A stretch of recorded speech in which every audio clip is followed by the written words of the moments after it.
हमारे चैनल को सब्सक्राइब करें और बेल आइकन दबाएं।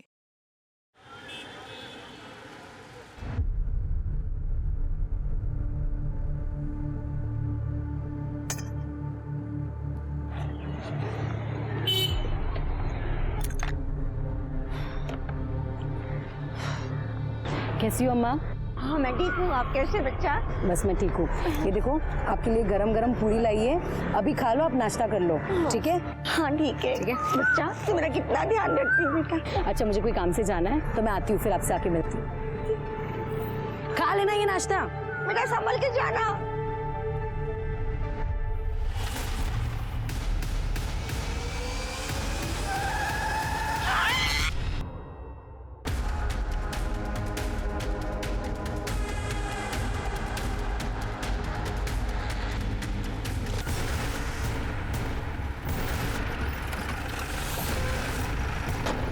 पीछे हो जाइए, पीछे हो जाइए। मेरा नाम सत्यदेव राठी है, ये पास वाली बिल्डिंग में रहता हूँ। रोज की तरह मैं काम पे जा रहा था तो मैंने देखा बूढ़ी माँ खून से लथपथ है, इसलिए आपको फ़ोन कर दिया। पहचानते हो ना? हाँ, लाल चौक पे रहने वाले हर कोई इन्हें बूढ़ी माँ बुलाते हैं। कोई खाना देता है तो बदले में दुआ देती है। साहब मैंने भी कई बार उन्हें खाना दिया। सर, इसके हाथ पर ये नाम है, जानकी, शायद इन्हीं का नाम हो। हाँ हो सकता है। तो सामान में भी कुछ नहीं मिला, आईडी प्रूफ वगैरह कुछ भी नहीं। देखो इन जानकी के बारे में कुछ और पता चलता है तो अपूजा बॉडी को पोस्टमार्टम के लिए भेजो। सर, और शर्मा जरा आसपास चेक करो, कोई सीसीटीवी कैमरा है क्या? सर सर जानकी की पोस्टमार्टम रिपोर्ट। उसकी मौत 3 जुलाई की सुबह 7 और 9 बजे के बीच हुई है। मौत का कारण एक्सेसिव ब्लीडिंग है और सर मल्टीपल फ्रैक्चर्स भी हैं। कोई सीसीटीवी? सर वो बाईपास रोड था, वहाँ पे कोई सीसीटीवी कैमरा नहीं मिला। सर जानकी पिछले 6 साल से वही रह रहे थे, लेकिन आसपास के लोगों को उसके बारे में कुछ भी नहीं पता। सब लोग उसे बूढ़ी माँ कहते थे और किसी से उसका कोई बैर नहीं था। सर तो फिर ये रैश ड्राइविंग या ड्रिंक एंड ड्राइव का केस हो सकता है। आजकल लोग सुबह भी पीते हैं। हाँ वो तो है, लेकिन सवाल यह है कि उस समय गाड़ी कौन चला रहा था और वो गाड़ी थी किसकी? हमारा फर्ज बनता है कि जानकी को इंसाफ दिलाए। सर नमस्कार, मैं सोनाली कुलकर्णी क्राइम पेट्रोल सतर्क के इस नए अध्याय में आपका स्वागत करती हूँ। कानून अंधा होता है, सबसे पहले विक्टिम की शिनाख्त, फिर सबूत और गवाह अपराधी तक पहुँचने का जरिया बनते हैं। इसके बावजूद देश भर में हर साल शिनाख्त न होने की वजह से 40,000 से भी ज्यादा लावारिस लाशों को ठिकाने लगाने की जिम्मेदारी पुलिस के सर पर आ जाती है। लेकिन सवाल ये है कि क्या वे सब मरने वाले गुमनामी होते हैं? क्या सचमुच उनमें से किसी के घर पर उसका इंतजार करने वाला कोई नहीं होता? वो क्यों मरा, उसे किसने मारा? ऐसे मामलों में पुलिस को अक्सर मरने वाले के बारे में कुछ खास पता ही नहीं चल पाता। एक्सीडेंट में एक गुमनाम बुजुर्ग महिला की मौत का यह अनयूजुअल केस भी शुरुआत में ऐसा ही लग रहा था, लेकिन जब इसकी कड़ियां खुलनी शुरू हुई तो एक घिनौना अपराध उजागर हो गया। एक ऐसा अपराध जिससे हर बाप अपनी बेटी को बचा कर रखना चाहेगा।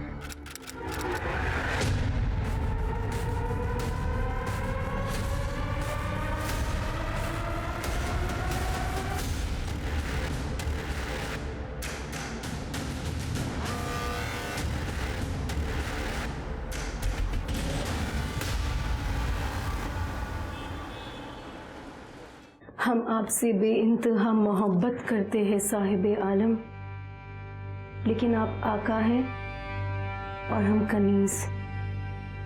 हमारी इन आंखों से हमारे ख्वाब मत छीनिए शहजादे,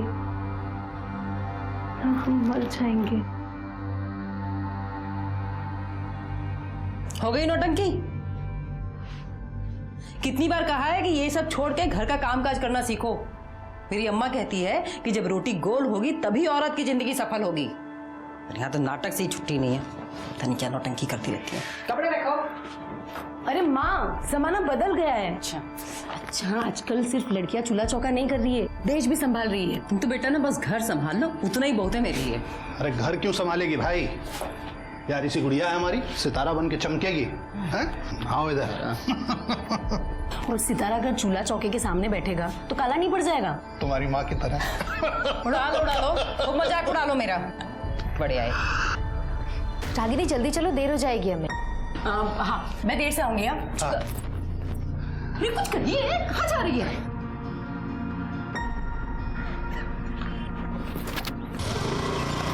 बाय बाय। संभल कर जाना। लड़की को ज्यादा छूट दोगे ना तो लोग गाली देंगे। अरे कौन गाली देगा भाई? अब लड़की हमारा नाम रोशन करेगी तब देखना वही लोग ताली भी बजाएंगे।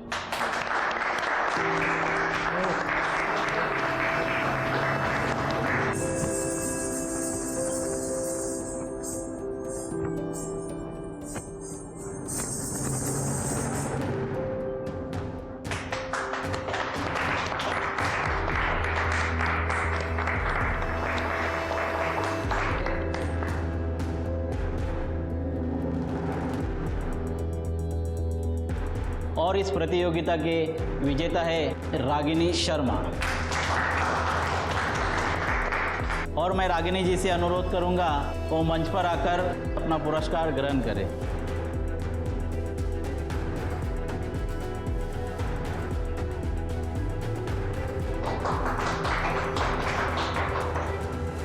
मुबारक। Thank you. रागिनी ने ना सिर्फ ये प्रतियोगिता जीती है बल्कि हम सब लोगों का दिल भी जीता है। इसलिए हमारे फिल्म डायरेक्टर मिस्टर नमन झा ने उन्हें अपनी अगली फिल्म में बतौर हीरोइन लेने का फैसला किया है। हाँ हमारी बिटिया हीरोइन बन गई भाई। नाचो, अरे नाचो। बहुत बढ़िया बेटा, बहुत बढ़िया।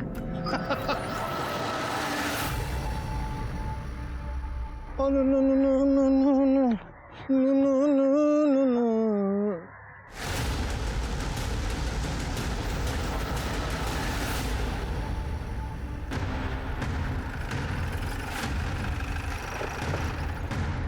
आइए साहब।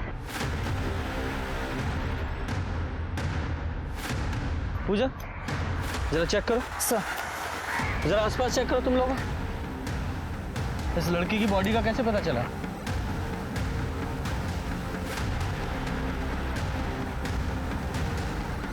सर शायद 25-26 साल की लड़की होगी। और सर ये देखिए, ये रस्सी का निशान गले पे, शायद रस्सी से गला घोट के मारा गया है। और सर जबरदस्ती का कोई निशान नहीं है, तो शायद इसके साथ रेप नहीं हुआ होगा।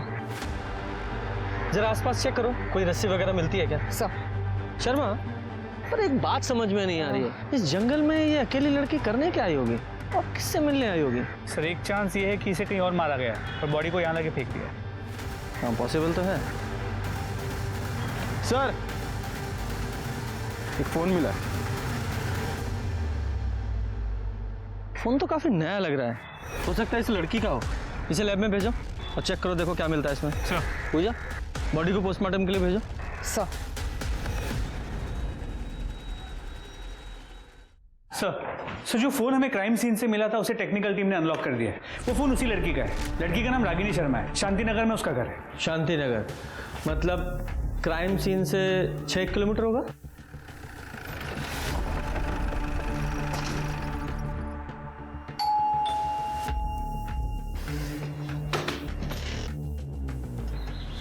खुला?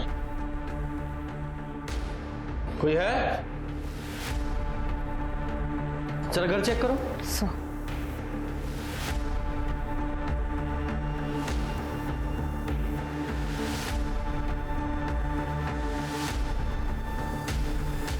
सर कोई नहीं है। सर अंदर कमरे में अलमारी खुली हुई है, सामान यहाँ वहाँ पड़ा हुआ है। लगता है मामला चोरी का है। चोरी यहाँ हुई और रागिनी की लाश हमें यहाँ से 6 किलोमीटर दूर वहाँ जंगल में मिली। सर हो सकता है ये 2 अलग अलग लोगों का काम हो। सर मुझे लगता है कि मर्डर यहाँ किया गया है और बॉडी को डंप वहाँ कर दिया गया। हाँ हो सकता है, पॉसिबल है। सर डैमेज फोन मिला है। फोन को लैब में भेजो और इसका डेटा रिकवर करवाओ। फॉरेंसिक टीम को बुलाओ और पूरे घर से फिंगरप्रिंट्स उठवाओ। सर ये जल्दी से जल्दी फोन करो, रिपोर्ट जल्दी से जल्दी मंगाओ। सर सर सर क्या हुआ? आप लोग कौन है? सर मैं रचना और ये मेरे हस्बैंड है चिंतन। हम यहाँ पड़ोस में रहते हैं। यहाँ जो रागिनी रहती है आप लोग उसे जानते हैं? हाँ सर, हम 3 साल से पड़ोसी हैं, बल्कि मैं तो उसे अपनी बहन मानता हूँ। लेकिन क्या हुआ क्या सर? आपकी मुंह बोली बहन का खून हो गया है और उसकी लाश हमें यहाँ से 6 किलोमीटर दूर झाड़ियों में मिली है।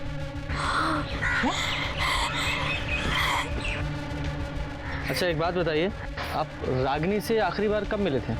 सर अभी 3 दिन पहले मिले थे। बिना किसी सहारे के तुम अपने पैरों पर खड़ी हो रागिनी, ये हमारे लिए गर्व की बात है। हमें खुशी होगी अगर तुम हमारी पार्टी में महिला विभाग की कार्यकर्ता के रूप में शामिल हो जाओगी। जरूर सरस्वती जी। ये हमारी कार्यकर्ता है सुषमा जी और लता जी, और ये हमारा बेटा लोकेश, और ये हमारी होने वाली बहू अंजलि। हेलो। हाय। और लोकेश की होने वाली पत्नी अंजलि, इनका स्वागत करो। जी मम्मी जी।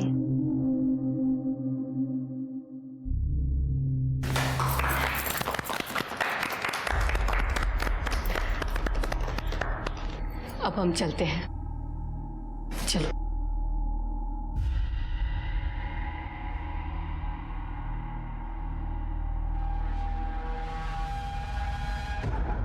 ये सब? ये सरस्वती जी हैं, रागिनी को अपने जन जीवन पार्टी में आने का मौका दे रही हैं। अरे वाह, मुबारक हो। ओ हेलो, कहाँ खोई हुई हो बहना? अरे कुछ नहीं, वो मैंने आपको बताया था ना, वो आदमी जिसके पास मेरे 2 लाख रुपए अटके हुए हैं, वो मुझे परेशान कर रहा है, मेरे पैसे ही नहीं दे रहे। रागिनी को किस बात के पैसे लेने थे? सर रागिनी फिल्म इंडस्ट्री में काम करती थी, शायद शूटिंग के पैसे होंगे। हाँ, जिस आदमी से पैसे लेने थे उसका नाम पता है? हाँ, बबलू। बबलू। अच्छा, रागिनी के साथ इस घर में और कौन रहता है? कोई नहीं सर, रागिनी अकेली रहती थी। उसकी फैमिली नहीं है? नहीं सर, है, उसके मम्मी पापा हैं, वो गाजियाबाद में ही रहते हैं लेकिन दूसरे घर में। मतलब एक ही शहर में अलग अलग रहते थे? उनकी आपस में कुछ प्रॉब्लम थी क्या? सर हमें नहीं पता सर। ओके ठीक है, उनका एड्रेस पता है? हाँ। पूजा, एड्रेस ले लो। सर। और शर्मा, इस बबलू का पता लगाओ। सर। नमस्कार इंस्पेक्टर साहब। सर आप यहाँ? हमें रागिनी की मौत का बहुत दुख है। वो हमारी पार्टी की कार्यकर्ता थी। आप उसके कातिलों को जल्द से जल्द ढूंढिए। अगर इस काम में हमारी किसी भी तरह की मदद की जरूरत हो तो हमें बताइए। जी सर, श्योर। नमस्कार सर। सुनो ना, सर जा रहे हैं, अभी बात कर लें क्या? अभी नहीं दोस्तों, बाद में। अभी मौका है हमारे पास, अभी बात कर सकते हैं हम। इतना गर्म माहौल हो रखा है, बाद में आराम से करते हैं ना। रुको।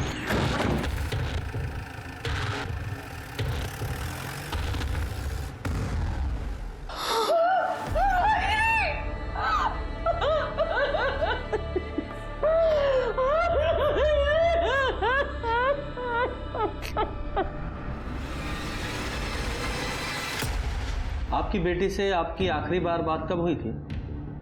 2 साल हो गए सर। 2 साल? इतना लंबा टाइम क्यों? हमारी बेटी रागिनी को बड़ी हीरोइन बनना था सर। उसने केंद्रीय नृत्य मंदिर की अभिनय प्रतियोगिता भी जीती थी सर। प्रथम स्थान हासिल किया था उसने, और उस मंच से डायरेक्टर नमन झा ने तो वादा भी किया था सर कि हमारी बेटी रागिनी को फिल्म में हीरोइन बनाएंगे। सब कुछ था सर, हमारी बेटी का सपना पूरा होने जा रहा था। तो फिर ऐसा क्या हुआ था कि आप लोगों ने अपनी बेटी से सारे रिश्ते नाते ही तोड़ लिए? नहीं हुआ, नहीं हुआ। मत कर। क्यों किया? इसे करने से पहले मर क्यों नहीं गई? बाबा।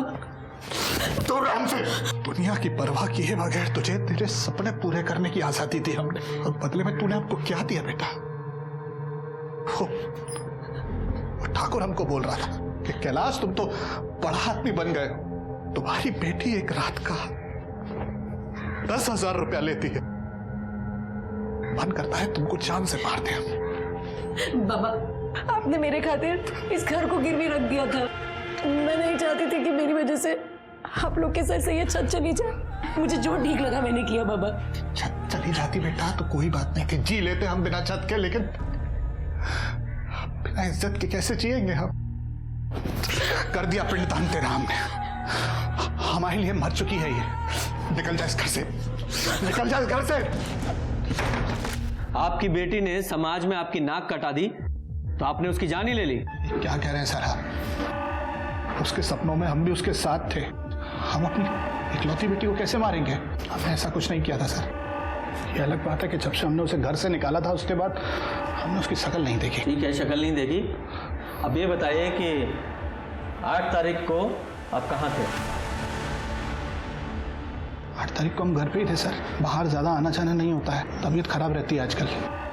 साहब आपसे एक विनती है, आप मेरे बेटे के कातिलों को पकड़ना जरूर। जी हमारी बेटी को इंसाफ दिलाइए सर। सर, रागिनी के कॉल रिकॉर्ड्स, इसके मुताबिक उसकी सबसे ज्यादा बातें 2 लोगों से होती थी। एक उसके नेबर रचना और दूसरा बबलू दुबे।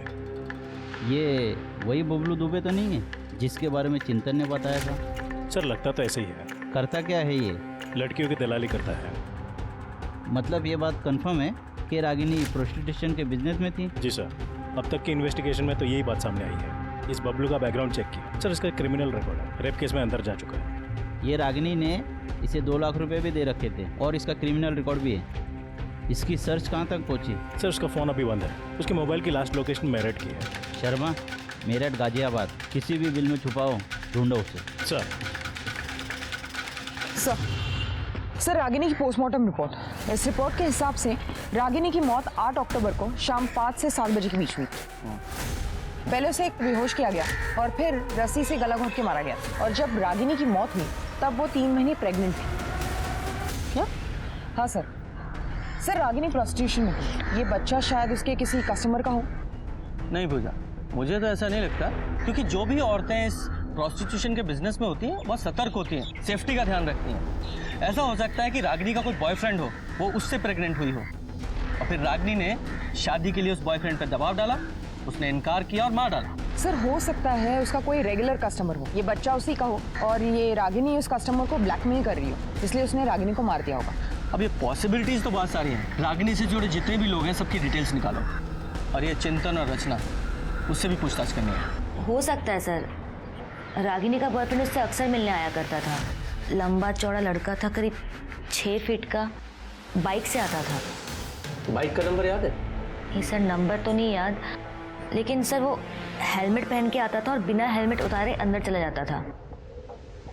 उसके हेलमेट में ना कुछ स्टिकर सा बना हुआ था, बैलगाड़ी का। बैलगाड़ी? जी, मैंने उससे एक बार पूछा भी था।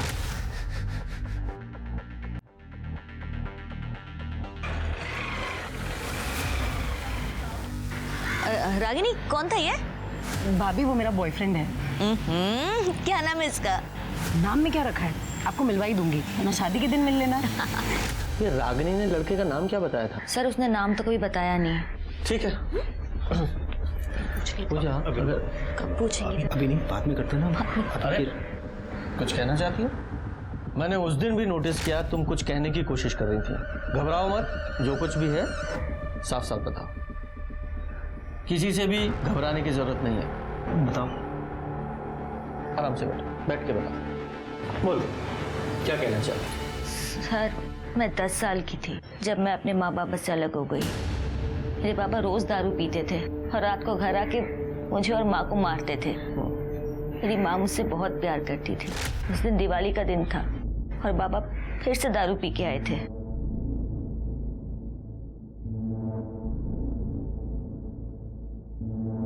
रचना, रचना बेटा, एक काम कर, तू चाचा के घर चली जा और आज रात वहीं रुकना, ठीक है? मैं कल सवेरे तुझे खुद लेने आ जाऊंगी। अक्कल है कि नहीं? उनकी बेटी को यहाँ भेज दिया। मैंने कोई ठेका लेके रखा है क्या सबको खिलाने का? धीरे बोलो, धीरे। बच्चे यहीं पे हैं, सुन लेंगे तो उनपे क्या असर पड़ेगा। और वैसे भी भैया की बेटी है वो। भैया की बेटी है तो क्या मैं डरती हूँ? भैया की बेटी है तो उनको बोलो उनकी बेटी को खिलाए। एक तो घर में मिठाई कम आती है, तो मैं अपनी बेटी को खिलाऊं या फिर उनकी बेटी को? हाँ देखो, आज के आज इसको यहाँ से भगा दो, समझे? मैं वहाँ से निकली और रोते रोते एक टेम्पो में जाके सो गई। जब आँख खुली तो मैं दिल्ली में थी। मैं बहुत डर गई थी। वहाँ मैंने एक आदमी को बोला कि मैं कानपुर से हूँ, तो उसने मुझे एक ट्रेन में बिठा दिया। स्टेशन पहुँची तो मैं पटना में थी। वहाँ एक आदमी मुझे अपने घर ले गया और अपनी फैमिली के साथ मुझे नौकरानी बना के रखने लगा। फिर एक दिन मुझे वहाँ से भी निकाल दिया। वहाँ से निकल के फिर एक NGO में गई। वहाँ मैंने 12th तक पढ़ाई की और ये मुझे वहीं मिले थे।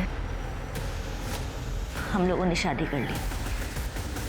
लेकिन सर, मुझे मेरी माँ की बहुत याद आती है। मुझे ऐसा लगता है कि मेरी माँ मुझे ढूंढ रही है। तो फिर तुमने अपने माँ बाप को ढूंढने की कोशिश क्यों नहीं की? मैडम, मुझे मेरा घर नहीं याद। मुझे बस इतना याद है कि हम कानपुर में रहते थे और हमारा घर स्टेशन के पास था और मेरे बाबा रिक्शा चलाया करते थे। सर, आप मेरी माँ को ढूंढेंगे ना सर? Please sir. हम आपके माँ बाप को ढूंढने की पूरी कोशिश करेंगे। आप बिल्कुल चिंता मत कीजिए, रिलैक्स। पूजा, एक टीम इनकी फैमिली को ढूंढने के लिए लगाओ। जी सर। सर, एक मिनट। हेलो सर, बबलू का पता चल गया है। वो मेरठ में प्लाजा लॉज में रुका हुआ है। सब आपने मुझे मुंह बंद रखने के लिए कहा था, तो पैसों का वजन भी ज्यादा होना चाहिए ना। अब पुलिस मुझे कुत्ते की तरह ढूंढ रही है। अगर मैं पकड़ा गया तो सब कुछ उल्टी कर दूंगा।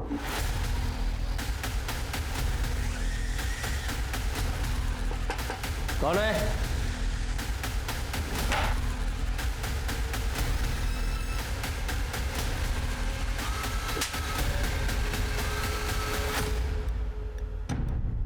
रागिनी को क्यों मारा? सब मैंने नहीं मारा रागिनी को। सब मैं क्यों?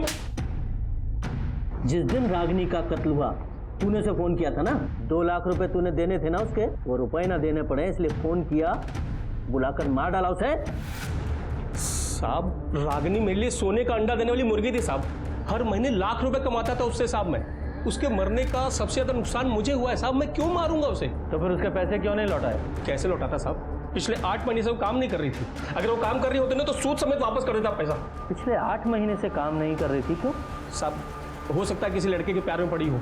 हमारी लाइन में होता है साहब ये सब। जो पिछले 8 महीने से काम ही नहीं कर रही थी तो तूने फोन क्यों किया उसे? सब रागिनी के लिए कस्टमर की पर्सनल डिमांड आई थी साहब, और पैसे भी अच्छे मिल रहे थे इसलिए फोन करना पड़ा साहब। अरे रागिनी को छोड़ो साहब, मेरे पास एक से एक लड़कियां हैं, उससे भी अच्छी देता हूँ आपको। रागिनी चाहिए, कर सकता है तो बोल। कोशिश करता हूँ साहब, लेकिन पैसे ज़्यादा लगेंगे। हाँ, पैसा जितना तू बोले फिर हो जाएगा काम। साहब, मुझे मालूम था कि वो मना ही करने वाली है, लेकिन साहब फिर भी मैंने उससे फ़ोन किया।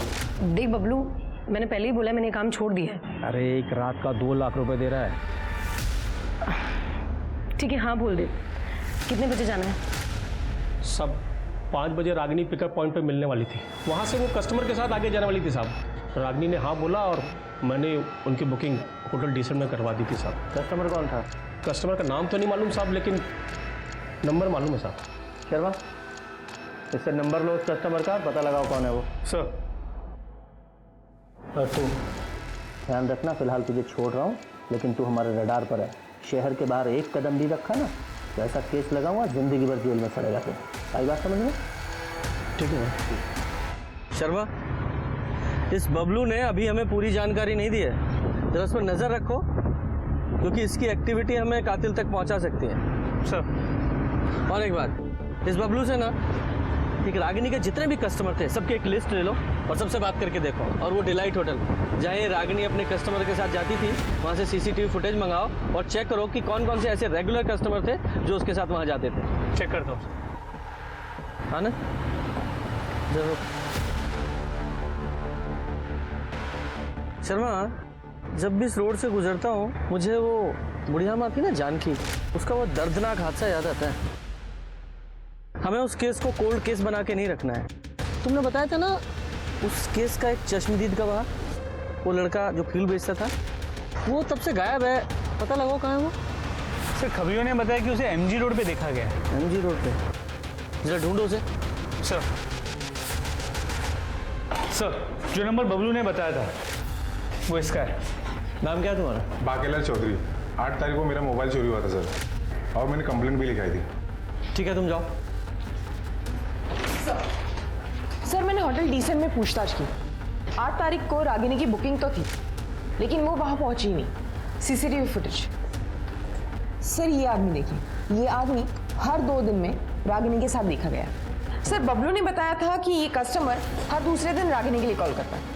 सर, रागिनी ने काम तो बंद कर दिया था, फिर भी ये कॉल करता था। नाम क्या है इसका? आकाश अवस्थी। बुलाओ इसमें। सर। और सुनो, रचना को भी बुलाओ। सर। ये बता, रागिनी को क्यों मारा? मैंने? हाँ, तूने। पहले तूने उसे प्रेग्नेंट किया, जब उसने शादी के लिए दबाव डाला और बच्चा बनाने के लिए कहा तो मार डाला उसे। मेरा बच्चा? सर माना मैं उससे रेगुलर मिलने जाता था, लेकिन सर मैंने कभी उसे हाथ भी नहीं लगाया। बेवकूफ़ समझता है हमें? सर मैं सच कह रहा हूँ सर, दरअसल मैं दौर का रहने वाला हूँ, इसलिए ना यहाँ कोई दोस्त है ना कोई पहचान वाला, बस एक रागिनी थी जिससे बात करके अच्छा लगता था। अगर आप हमें पसंद नहीं करते हो तो हम यहाँ क्यों आते हैं? तुम हमें पसंद हो रागिनी, बस औरत का ये रूप हमें पसंद नहीं। असल में बात यह है कि तुम मुझ में एक ग्राहक देखती हो और मैं तुम में एक अच्छा दोस्त। एक आप हो और एक कुछ नहीं, जाने दो। तकदीर में शायद यूं ही जीना लिखा है, अब तो मौत भी बिन बुलाए आएगी। रागिनी बहुत परेशान थी सर, कुछ तो बात थी जो उसे खाए जा रही थी, शायद फंस गई थी जिस्म फरोशी के दलदल में। लेकिन हमें पता चला है कि तू उसके घर भी आता जाता था। नहीं सर, मैं कभी उसके घर नहीं गया, मेरे पास तो उसका फ़ोन नंबर तक नहीं है, तो घर का पता मुझे कैसे मालूम होगा? मैं तो हमेशा उसे बबलू के थ्रू ही मिला हूँ। पूजा, हाँ तुम मिस्टर आकाश अवस्थी इस हेलमेट को पहचानते हो? तुम्हारा है ना? नहीं सर। पहनो इसे।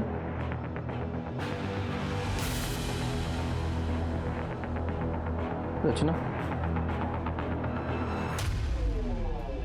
घूम जाओ।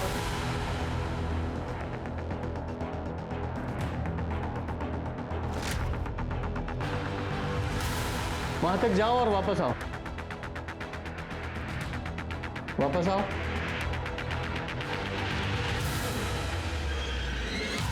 सर शायद ये वो नहीं है। ठीक है, हेलमेट उतार दो। सिंह, लेके जाओ। जी सर। और हाँ, बिना बताए शहर छोड़ के नहीं जाओगे तुम।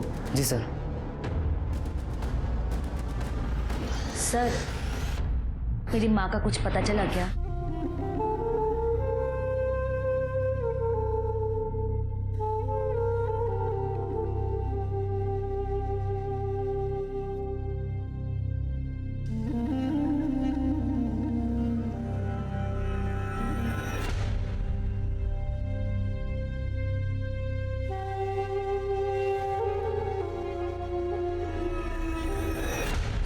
सर ये तो वो बूढ़ी माँ है ना जो लाल चौक पे बैठती थी। तुम जानती हो ना? हाँ सर, रागिनी ने मिलवाया था एक बार। रागिनी ने बहुत मानती थी, इन्हें खाना पानी कंबल सब देती थी। और क्या जानती हो इनके बारे में? सर और तो कुछ नहीं पता मुझे। ठीक है, अभी तुम जाओ और डोंट वरी, तुम्हारी माँ जल्दी ही मिल जाएगी। Thank you sir. शर्मा, मुझे लगता है कहीं ना कहीं ये दोनों केस आपस में जुड़े हुए हैं।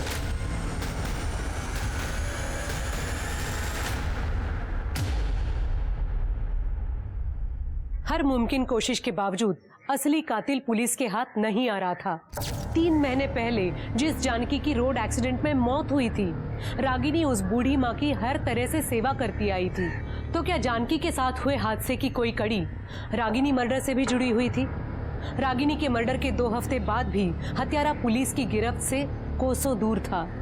फिर एक दिन पुलिस के हाथ एक ऐसा पुख्ता सबूत लग गया जो कि इस केस में एक नया मोड़ ले आया। सर, रागिनी के घर से जो फोन मिला उसका डेटा रिकवर हो गया, ये देखिए।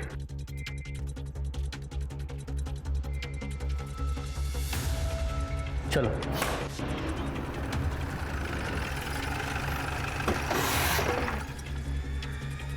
ये देखिए सर।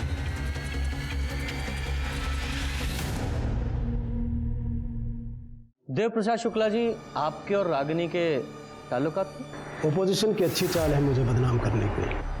ये फोटो झूठी है। सर हमने सारे फोटोज की जांच कराई है, किसी भी फोटोज के साथ कोई भी छेड़छाड़ नहीं की गई है। मैंने कहा ना झूठी, फोटोशॉप की है। सर एक काम करते हैं, आपका डीएनए टेस्ट करा लेते हैं, सब क्लियर हो जाएगा। मुझे डीएनए टेस्ट नहीं कराना। निकलो यहाँ से।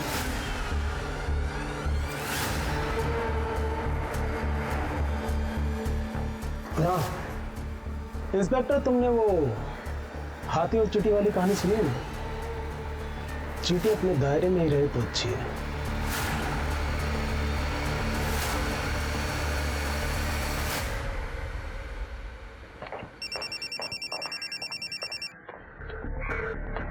एक मिनट।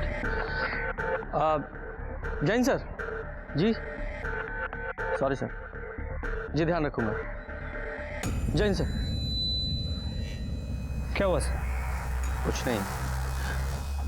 इस देव प्रसाद शुक्ला के खिलाफ हम सिर्फ इन फोटोग्राफ्स के आधार पर कार्रवाई नहीं कर सकते। हमें इसके गिरबान तक पहुंचने के लिए कुछ और पुख्ता सबूत चाहिए। शर्मा, तुम्हें याद है रागिनी के फादर ने हमें बताया था कि रागिनी को एक डायरेक्टर ने फिल्म ऑफर की थी। क्या नाम था उस डायरेक्टर का? नमन झा। नमन झा, बात करो उससे और पता करो कि क्या हुआ था उस कार्यक्रम में, क्योंकि उस कार्यक्रम में ये देव प्रसाद शुक्ला और उसकी पत्नी दोनों शामिल थे। और हो ना हो, मुझे लगता है कि इस सारे चक्रव्यूह की शुरुआत उसी प्रतियोगिता से हुई है। सर, उस प्रोड्यूसर नमन झा से बात हुई। वो इस वक्त लंदन में अपनी फिल्म की शूटिंग कर रहा है। उसने कहा कि देव प्रसाद शुक्ला के कहने पे उसने रागिनी को फिल्म तो ऑफर की थी, लेकिन ना वो कभी रागिनी को मिला है, ना उसके बारे में कुछ जानता है। सर एक और बात, ये रागिनी जिस घर में रहती थी वो उसी के नाम पर रजिस्टर्ड है। 40 लाख की प्रॉपर्टी कैश दे के खरीदी। 40 लाख रुपए कैश दे के खरीदा? मुझे नहीं लगता कि रागिनी के पास इतना पैसा होगा। हो ना हो ये देव प्रसाद शुक्ला, इसका इस मर्डर में जरूर हाथ है। ये देव प्रसाद शुक्ला और उसके आदमियों पर नजर रखो और साथ ही साथ बबलू पे। एक मिनट सर। हेलो, ठीक है, मैं पहुंचती हूँ। सर, कानपुर में रचना की माँ जिस मोहल्ले में रहती थी उसका पता चल गया। वेरी गुड, काम करो, तुम वहां के लिए निकलो। सर। और शर्मा, तुम ये बबलू पर नजर रखो। सर। पुलिस हर मुमकिन कोशिश कर रही थी, लेकिन एक तरफ रचना की मां को ढूंढना आसान नहीं था, तो दूसरी तरफ रागिनी मर्डर केस में भी पुलिस कई अनसुलझे सवालों से जूझ रही थी। रागिनी के घर आने वाला उसका बॉयफ्रेंड आखिर कौन था? देव प्रसाद शुक्ला के साथ रागिनी के क्या संबंध थे? और सबसे बड़ा सवाल, रागिनी जिस्म फरोशी के उस जाल में आखिर कैसे फंसी? ये लो, ये पिटीशन है, साइन करा देना। सर, हमने सभी सस्पेक्ट्स पे नजर रखी थी। सर, ये कुछ फुटेजेस देखिए। सर, ये आजाद नगर के पार्किंग लॉट की फुटेज है।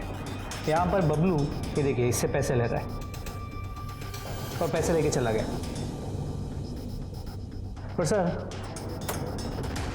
यही आदमी रागिनी के मर्डर से एक दिन पहले उसके घर के आसपास मंडराता हुआ नजर आ रहा है। ये तो देव प्रसाद का बॉडीगार्ड है।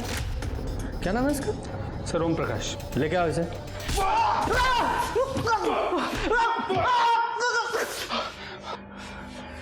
देख, बबलू ने अपने सारे गुनाह कबूल कर लिए और ये भी कबूल किया है कि तूने उसे चुप रहने के लिए पैसे दिए थे। और हम जानते हैं, ये बात अलग है कि वो डायरेक्ट तूने पैसे नहीं दिए थे, किसी और ने दिलवाए थे।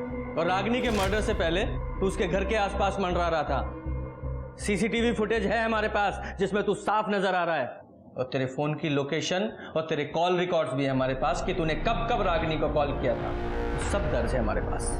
बोल। साहब, ये बात सच है कि मैं उसके घर के पास गया, लेकिन साहब आज तक मैंने उसको फोन नहीं किया कभी। मैं जानता हूं कि तूने कभी रागिनी को कॉल नहीं किया, और मैं ये भी जानता हूं कि तेरे फोन से रागिनी को कौन फोन करता था। मैं सिर्फ तेरे मुंह से उसका नाम सुनना चाहता हूं। देख, सरकारी गवाह बन जा या फिर सारी जिंदगी जेल में सड़ना, चॉइस तेरी है। हाथी और चींटी की कहानी सुनी है मैंने शुक्ला जी, और यह भी सुना है कि चींटी अगर एक बार हाथी के कान में चली जाए तो उसे तांडव करवा देती है। अब मुद्दे की बात शुरू करें। मैंने ही रागिनी को फिल्म दिलाने के लिए नमन से बात की थी। सर, उन्होंने मुझे अपनी फिल्म में हीरोइन बनाने का वादा किया था। उनका एक आदमी सुरेश एक हफ्ते पहले मुझे गाजियाबाद में मिला। अरे मैडम, अगर फसल उगानी है तो बीज तो बोना ही पड़ेगा। 4 लाख रुपए खर्च होंगे, कॉस्ट्यूम का, ऑडिशन का, पोर्टफोलियो का, शोरील का। मैडम, बहुत पैसा खर्च होता है, काम निकालिए, चाय पानी सब करना पड़ता है। अब जब 4 लाख रुपए इकट्ठे हो जाए ना, मुझे फोन कर देना। पर इतना श्योर है कि काम दिलाने की गारंटी मेरी है। मेरे बाबा ने 4 लाख रुपए ब्याज पे लिए थे और वो सारे रुपए मैंने सुरेश को दे दिए। अब 4 दिन से वो मेरा फोन नहीं उठा रहा है। मुझे समझ में नहीं आ रहा है अब मैं क्या करूं, क्या बोलूं बाबा को।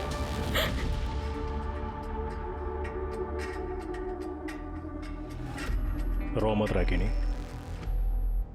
मैं तुम्हारे पैसे दिलवाऊंगा, मैं तुम्हें हीरोइन बनाऊंगा। मैं हूं ना, परेशान मत हो।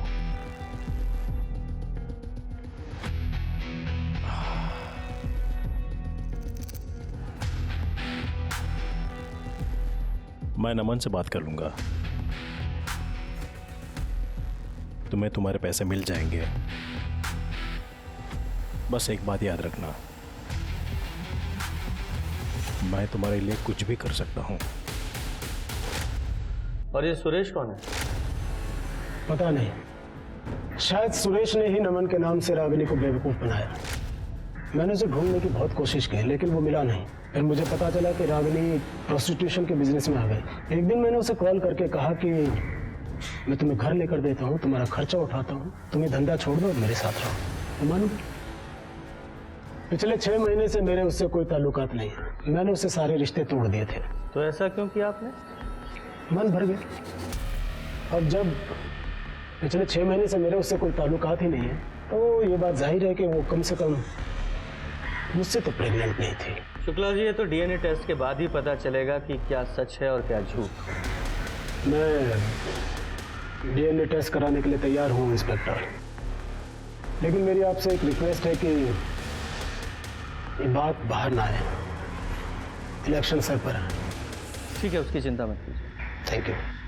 इतना तय था कि देव प्रसाद शुक्ला का रागिनी की मौत से जरूर कोई गहरा संबंध था। वो अब इस केस में एक प्राइम सस्पेक्ट बनकर उभरा था।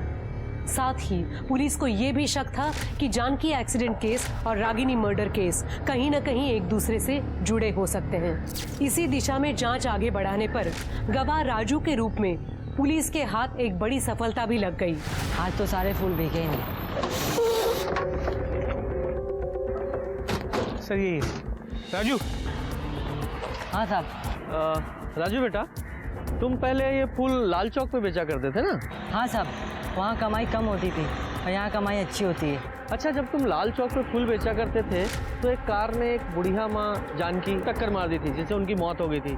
तुम वही थे? हाँ साहब, मैं वही था। रागिनी दीदी बूढ़ी माँ को खाना देकर जैसी निकली, पीछे से एक कार आई और बूढ़ी माँ को उड़ाकर चली गई। सर ये हो सकता है कि वो गाड़ी रागिनी का पीछा कर रही है और गलती से जानकी को टक्कर मारी। हाँ, पॉसिबल तो है। अच्छा राजू बेटा, एक बात बताओ, जब तुम लाल चौक पे थे, उस बुढ़िया को उस गाड़ी ने टक्कर मारी तो तुमने देखा कि कार कौन चला रहा था? नहीं साहब। उस गाड़ी का कलर, उसकी नंबर प्लेट वगैरह कुछ याद है? नंबर वंबर तो याद नहीं है, लेकिन हाँ, गाड़ी पर बैलगाड़ी छपी हुई थी।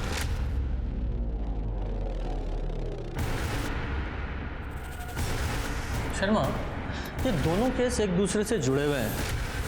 वो बैलगाड़ी का निशान रागिनी के बॉयफ्रेंड के हेलमेट पर भी था। जी सर। हाँ, यही बैलगाड़ी थी।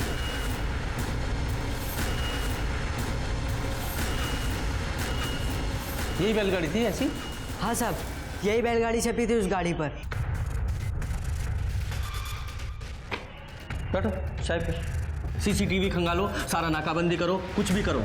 I want that car any how. Sir DNA report पढ़ो। सर, रिपोर्ट के हिसाब से देव प्रसाद का डीएनए रागिनी के बच्चे के डीएनए से मैच करता है, लेकिन सिर्फ 25%। मतलब वो देव प्रसाद नहीं है, उसका भाई या बेटा है। लेकिन सर देव प्रसाद का कोई भाई नहीं है। मैं सच कह रहा हूँ, मैंने कुछ भी नहीं किया। देख लोकेश कुमार, पुलिस की मार तू सह नहीं पाएगा, इसलिए जो भी है पूरा सच बता, वरना बाद में तेरे हलक में हाथ डाल के निकलवाऊंगा मैं। और तेरे खिलाफ बहुत सारे सबूत हैं हमारे पास। तेरी कार जिससे तूने जानकी को उड़ाया था वो बरामद हो चुकी है। रागिनी के पेट में पल रहे बच्चे का डीएनए टेस्ट कराया हमने, जो तेरे डीएनए से मैच होता है, मतलब तू उसका बाप है। तो ये हेलमेट देख रहा, तेरे घर से बरामद किया हमने। तेरा हेलमेट है ये, जिसे पहनकर तू रागिनी से मिलने जाता था। अब झूठ मत बोलना, क्योंकि गवाह है मेरे पास। और ये बैलगाड़ी का स्टिकर तेरे बाप की पॉलिटिकल पार्टी का पुराना चुनाव चिन्ह है। ये बात भी हमें पता है, जो तेरी गाड़ी और हेलमेट दोनों पर है। बताता हूँ सर, सब बताता हूँ। रागिनी मेरे घर आया करती थी पापा से मिलने, तभी मैंने उसे पहली बार देखा। हमारे बीच बातचीत चालू हो गई। वो मुझे अच्छी लगती थी सर। रागिनी पापा के जाल में फंस चुकी थी, ये बात मैं जानता था, इसलिए मैं उससे छुप छुप के मिलने लगा। और एक दिन लाल चौक पर रागिनी का पीछा करते करते मैंने गलती से एक बुजुर्ग महिला के ऊपर गाड़ी चढ़ा दी। बाद में जब मुझे पता चला कि रागिनी और पापा के बीच सारे रिश्ते ख़त्म हो चुके हैं तो हम फिर मिलने लग गए, बातें करने लग गए। हमारे बीच की दूरियां धीरे धीरे कम हो गई, हम और नज़दीक आ गए। लेकिन एक दिन अंजलि ने मुझे और रागिनी को एक साथ देख लिया, उसे हमारे रिश्ते के बारे में पता चल गया। फिर मैंने अंजलि को वादा किया कि मैं रागिनी को अब फिर कभी नहीं मिलूंगा। ये अंजलि कौन है? सर उससे मेरी शादी तय हुई थी और उसके बाद मैंने रागिनी से बात करना बंद कर दिया। फिर एक दिन रागिनी ने बताया कि वो प्रेग्नेंट है। मैं बच्चा नहीं गिराऊंगी। शादी कर रहा है ना तू? मैं भी देखती हूँ उस अंजलि के साथ तू कैसे शादी करता है। शादी तो मैं करूंगा और तू कुछ कर नहीं पाएगी। निकल मेरे घर से, गेट लॉस्ट। रागिनी, अगर ये बात यहाँ से बाहर निकली ना तो तेरे लिए अच्छा नहीं होगा। निकल। और जब रागिनी ने एबॉर्शन कराने से इनकार कर दिया और तुझे एक्सपोज करने की धमकी दी तो मार डाला उसे? नहीं सर, हाँ मैं गुस्से में था लेकिन मैंने उसको मारा नहीं है सर। सर ये देखिए,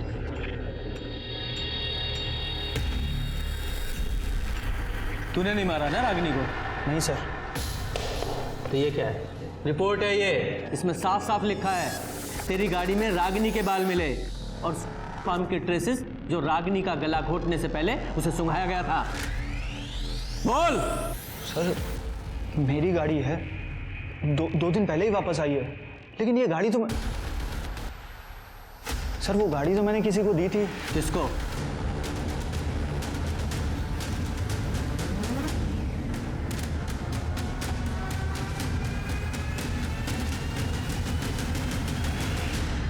तो मैडम अंजलि, तो शुरू से बताओ, बोलो बोलो।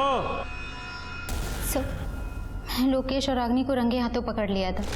लोकेश ने मुझे प्रॉमिस किया था वो उससे कभी नहीं मिलेगा, लेकिन फिर भी वो उससे मिलने गया। मैंने उसका पीछा किया, वो रागिनी के घर के अंदर चला गया, मैं वहीं खड़ी थी। कुछ देर बाद वो वापस आया।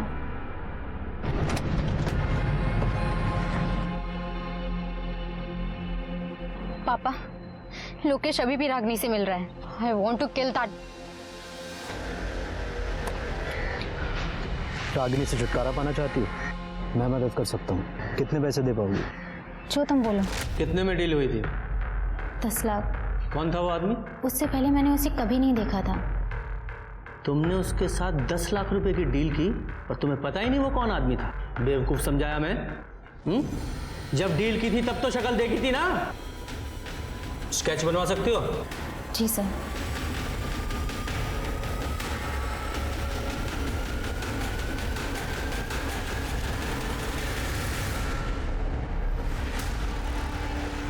ये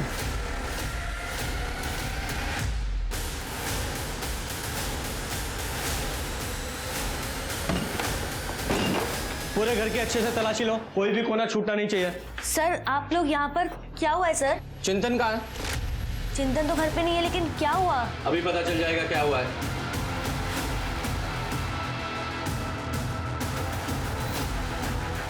सर ये कैश मिला है। रखो। ये पैसे किसके हैं? सर मुझे नहीं पता ये कहाँ से आया। ये ज्वेलरी मिला है। इतनी सारी ज्वेलरी किसकी है? नहीं सर ये मेरे नहीं है। मैं बताता हूँ किसके हैं। ये गहने रागिनी के हैं। और ये पैसे देख रही हो? ये पैसे रागिनी को मारने की कीमत।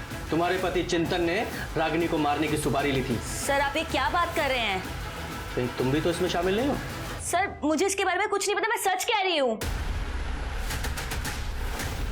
पकड़ो से।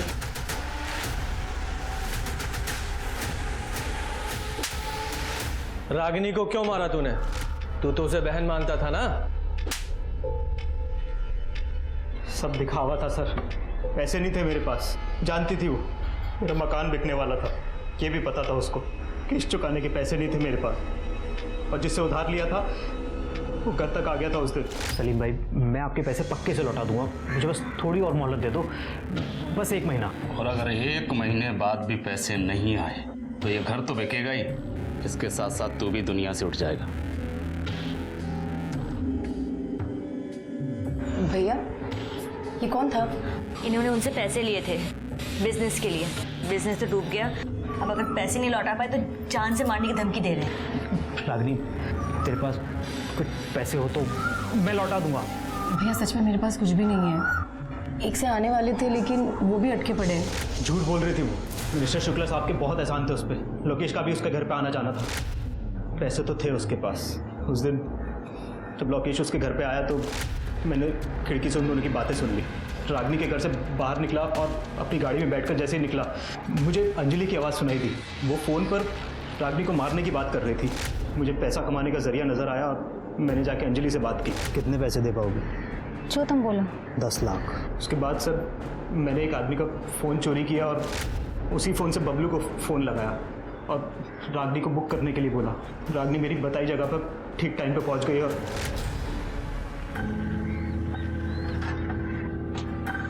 अरे चिंतन भैया, आप लोकेश की गाड़ी में? हाँ, उसी ने भेजा है मुझे। आओ बैठो। ठीक है।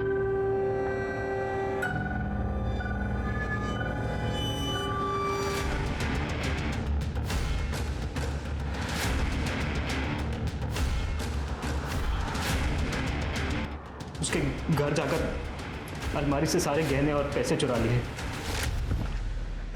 तूने सिर्फ रागिनी का ही कत्ल नहीं किया बल्कि भाई बहन के रिश्ते का भी कत्ल कर डाला। चिंतन को रागिनी के खून के इल्जाम में उम्र कैद की सजा सुनाई गई। वहीं रागिनी की हत्या में भागीदार अंजलि को भी गिरफ्तार कर सलाखों के पीछे भेज दिया गया। साथ ही लड़कियों को जबरदस्ती जिस्म फरोशी के दलदल में उतारने वाले देव प्रसाद शुक्ला और बबलू को भी सख्त सजा हुई। जानकी एक्सीडेंट केस में दोषी पाए जाने के बाद लोकेश को भी कड़ी सजा सुनाई गई। फाइनली केस तो खत्म हुआ? नहीं शर्मा, अभी केस खत्म नहीं हुआ है। एक बड़ा काम करना भी बाकी है।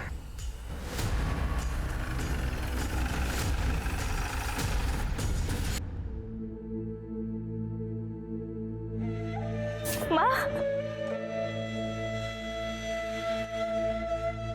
मैं रचना